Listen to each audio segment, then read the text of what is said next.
drug treatment through the VA and perhaps consider him for super intensive probation, maybe through drug court. Sir, stop talking over your lawyer. Yes, ma'am. To maybe help him with his addiction issues. Well, here's where I am. He was already on probation in 2018 for 2 offenses, a burglary of a building and a possession of a controlled substance. Went through the veterans program, including inpatient treatment referral, was revoked on both of those and received prison. The only way I will go along with this is it's going to be safety going into custody today.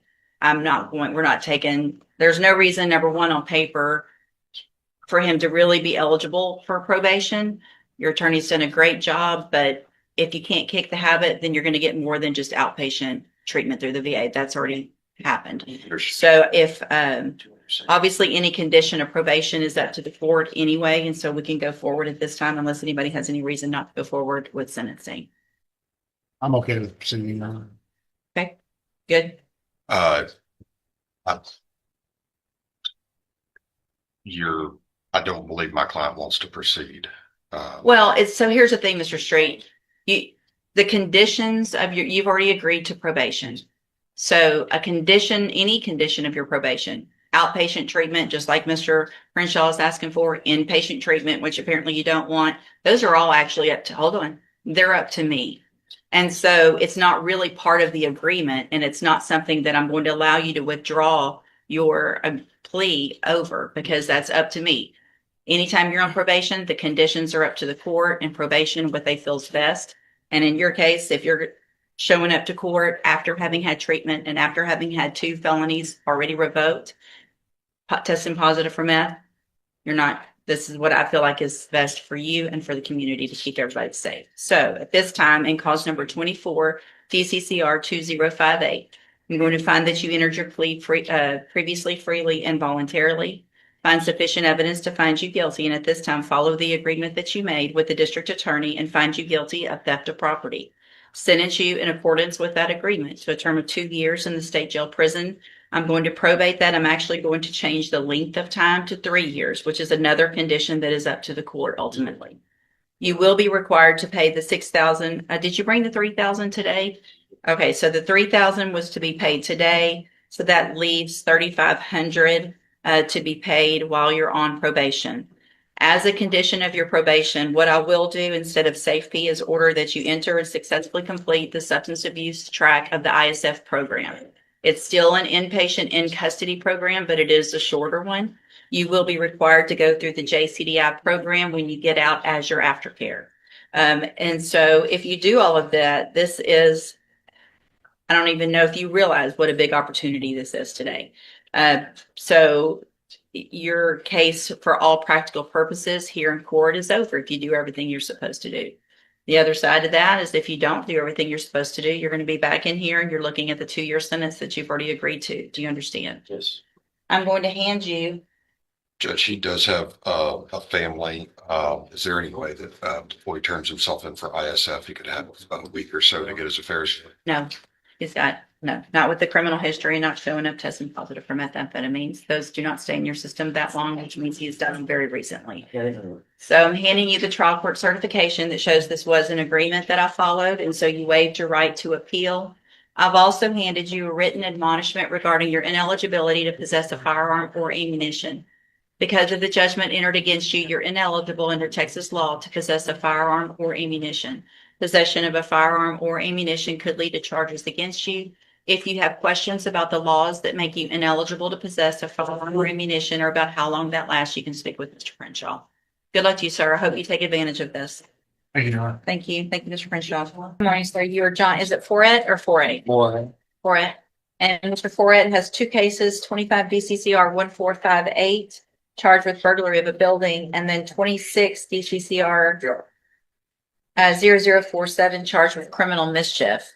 And what is the announcement? Judge, on the newer case, the criminal mischief, we just repped it last week. We've done our tape request and everything. So I'm expecting that we'll get the videos in here pretty soon, but we'll have to have another court date. Sure. And those are the same offense dates. They So are. initially it looks like there was a new offense after first one, but there was. Same day. Okay, just for whatever reason indicted sometime later. Any issues? No, Judge, just, would the court possibly consider doing a drug test on him this morning, just to kind of see what position we're in? Yeah, sure. If there's some issues that you want, me to check that, I will. Mr. Fort, have a seat in the jury box. It We're may gonna get the help drug us test this morning.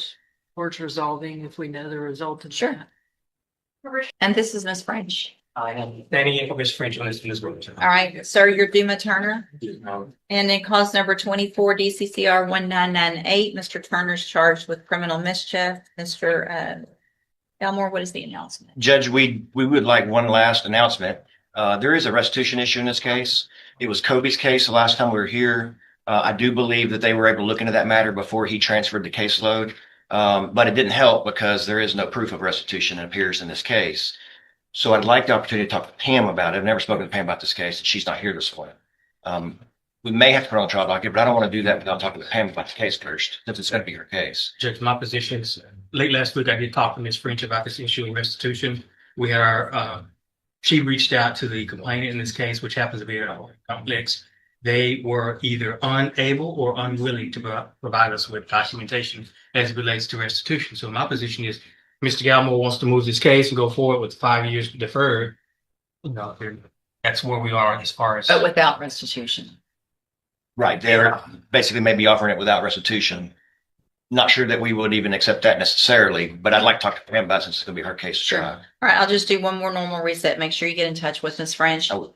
before that next court date so we can get it taken care of one way or the other. Stay in touch with Mr. Galmore. He'll let you know when you need to be back. All right, thank you. Judge, in this case. Good morning, sir. Are you Robert McGrew Jr.? Yes, ma'am.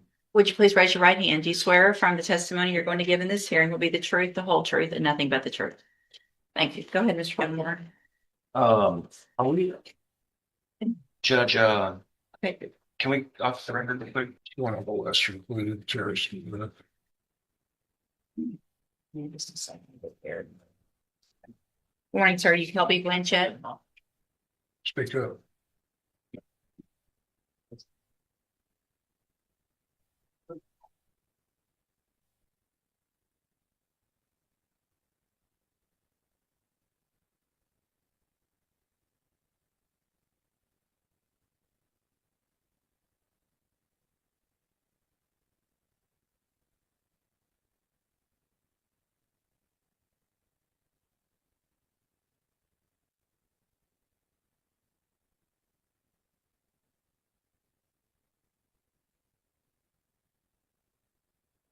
Right. And will he waive the formal reading of the indictment? No way. Mr. Blanchett, in cause number 25, DCCR 0799, the state has elected to proceed on the lesser included offense of terroristic threat, a Class B misdemeanor, from May 21st of 2025. And how do you plead to that charge? Yes. Are you pleading guilty freely and voluntarily? Yes. And are you pleading guilty because you actually did what they charged you with? I have here on the tablets some documents that have your signature on them that the state has marked as exhibit number 1. Before you signed these, did you go over them with Mr. Kimler? Yes, ma'am. Do you fully understand them? Yes, ma'am. And do you understand if I follow the agreement that you've made with the district attorney that you'll be waiving or giving up any right to appeal? Yes, ma'am. And it looks like the agreement that you've reached is for a 2-year deferred probation. There would be a $500 fine and you would be required to follow all of the rules and conditions of probation. Is that your understanding? Yes, ma'am. And are you a U.S. citizen? Yes, ma'am. State tenors number 1. No objection. It's admitted. Is there any evidence that Mr. Blanchett is not competent? Believe it, sure. I would observe that. All right, sir, I'm going to find that you entered your plea of guilty freely and voluntarily. Find that you're mentally competent and you understand the nature and the consequences of your plea. Find sufficient evidence to find you guilty. However, I'm going to follow the agreement that you made with the district attorney and defer all proceedings, place you on probation for 2 years. You're ordered to pay that $500 fine and to follow all of the rules and conditions of probation. If you do that, this is an excellent opportunity because you don't have this on your record and the conviction on your record. And at the end of the probation period, if you are successful, the case will actually be dismissed. You'll never have the conviction. The other side of that, however, is if you violate any condition of probation, you can be brought back into court, found guilty of the offense, and sentenced to jail for up to 6 months. Do you understand? Yes, ma'am. I'm handing you the trial court certification that shows that this was an agreement that I followed, and so you've waived your right to appeal. You need to have a seat here in the courtroom. Probation will call you up to her desk when she's ready to go over your paperwork, and she's sitting at that desk right over there. Yes, ma'am. So watch for her to call your name, okay? Good luck. If you're, Good morning. Are you Wayne Cummings? This is 18-29640. So motion to revoke probation. And what is the announcement? furnace, there you go. Judge, in this case, all the allegations are from, the arrest and pending case in Orange County. I think we draw up a list that we said it hasn't been brought to the Orange County District Attorney's Office yet. Okay. So, Right. I checked this morning. They haven't received it yet. Okay. We'll just do a normal reset and see where we get at the next court date. Stay in touch with Mr. Kimler and your bondsman. They'll let you know when you need to be back. Okay. I think for you, that's already.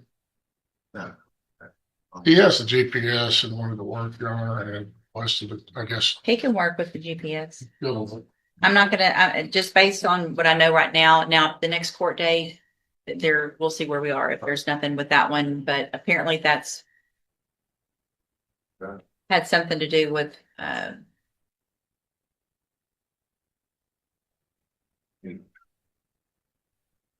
She hasn't put a restriction on having this up to what the bond conditions are. Actually, she said the drive Yes, she did. was allowed. All right, so you can't, that's a condition of your bond here that you can do. so I think part of my concern was the time of the arrest was at 4:15 in the morning in Orange, which was, I don't think he had permission to be in Orange. So, let me try to look and see where. Here we go. I set a bond. Mr. Kimler sent something in. I set that bond and that have a GPS, cannot drive any vehicle, remain in Jefferson or Orange County, Where are you working? and have a handheld. Do you have the handheld breathalyzer? Okay. All right. Where are you working? Did you have in the house?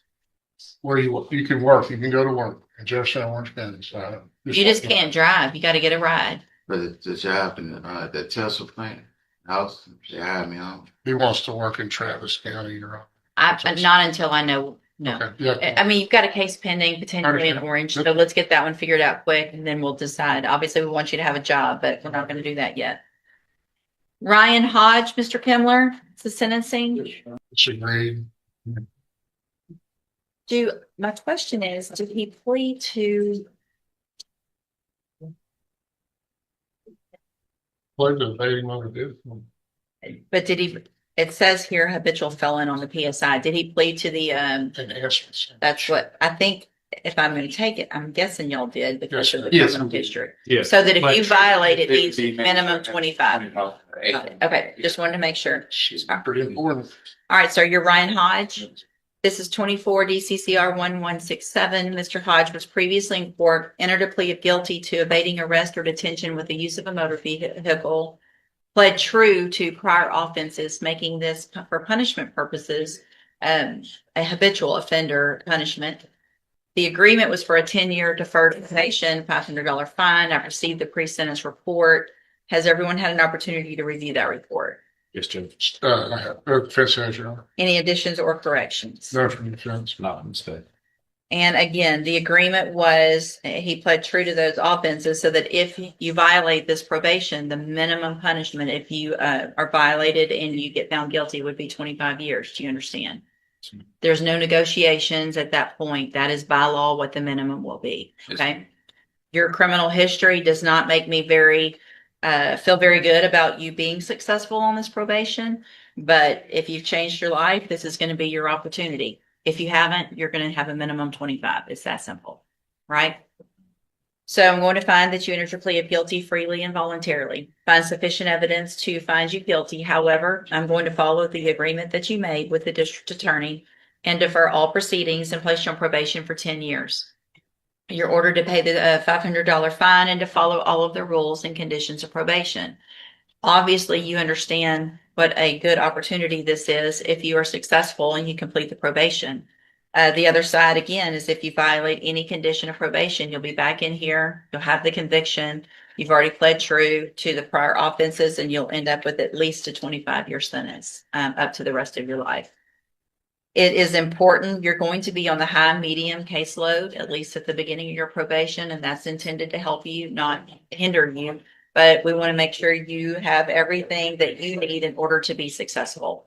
I think you live out of county? Yeah, I live in Oklahoma. I have a great Yeah. support system. I have another job. They'll talk, you need to talk to probation about where you live, and they'll get it transferred to where you live. You just have to go through the proper process to get that taken care of. The high medium caseload, whatever. They have. Yeah, whatever stipulations I can follow. Yeah, I'm sure everyone has some type of more intensive probation, and that's what I'm going to order, whatever it's called in whatever county or state. There will be a substance abuse assessment done. If there's anything in that assessment that's done that shows that you need any type of treatment, you will be required to do that. Anything else that probation says, you're required to do it. I'm handing you the trial court certification that shows that this was an agreement that I followed, and so you waived your right to appeal. You need to have a seat here in the courtroom. Probation's going to call you up when she's ready to go over your paper. Good luck to you, sir. Thank you.